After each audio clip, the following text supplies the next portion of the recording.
Welcome to Banjo Quest number 16. Today we are going to take a step back to our banjo blitz roots, and I'm going to show you a simple pattern in double C that you can play in preparation for next module's tune and player.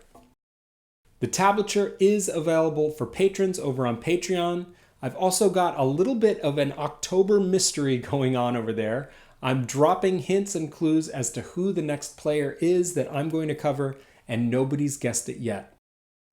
Also, I have a free post open to everybody, even non-patrons, and it describes the rhythm of the quest. That's the name of the post, and it gives you a basic roadmap as to how I'm planning Banjo Quest in comparison to Banjo Blitz, and I think it can be helpful for those of you who are trying to get a handle on how I'm doing things.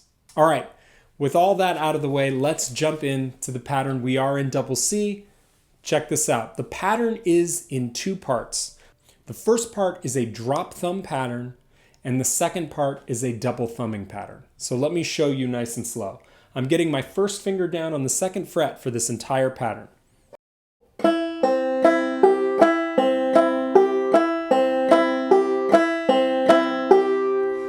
What are we going for here? We're going for all notes having the same volume and the same time. This is just a string of 8 notes. The second half of the pattern is a double thumbing pattern on the first and second strings.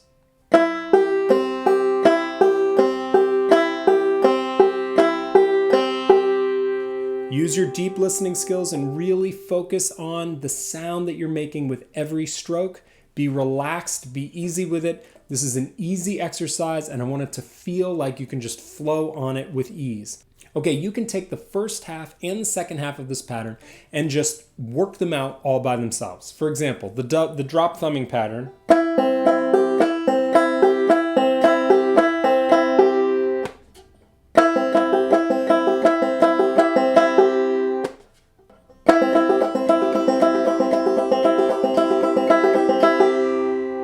And you can take that double thumbing pattern and play it at a variety of tempos as well.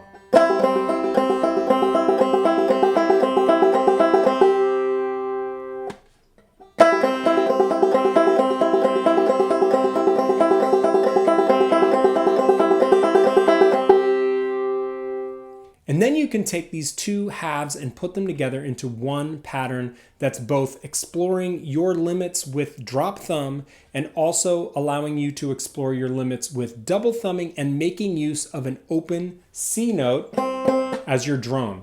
So here is the entire pattern played slowly, moderately, and then fast. And then I'll show you guys a variation on this after that.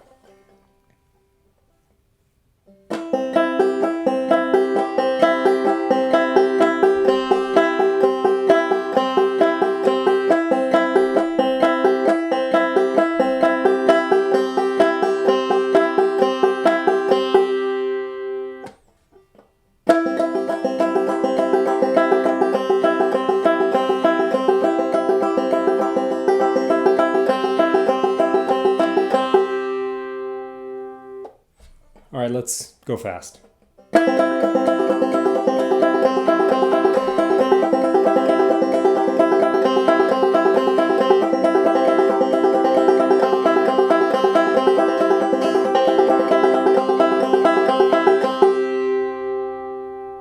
Yeah, that's okay. I'm reasonably happy with that. You should be feeling the thumb on a string with every downstroke.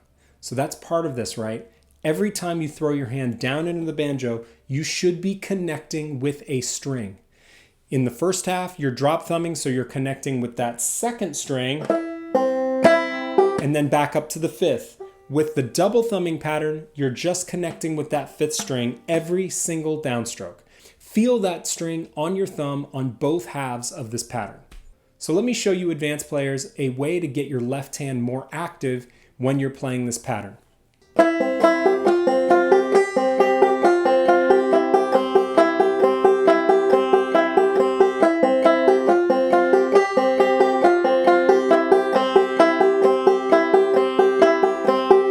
All right, let's see how we can get that going.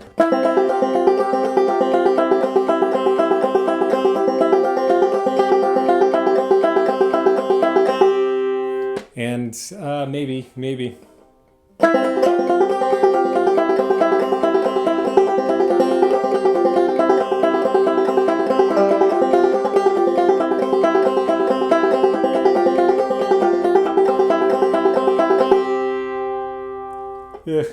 You heard the clam. So did I. That's okay. It happens.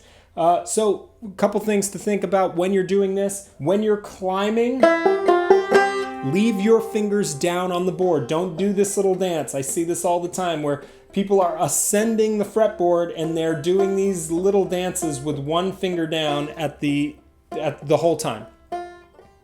You want to avoid those little dancey dances, and you're just... And then when you head back down,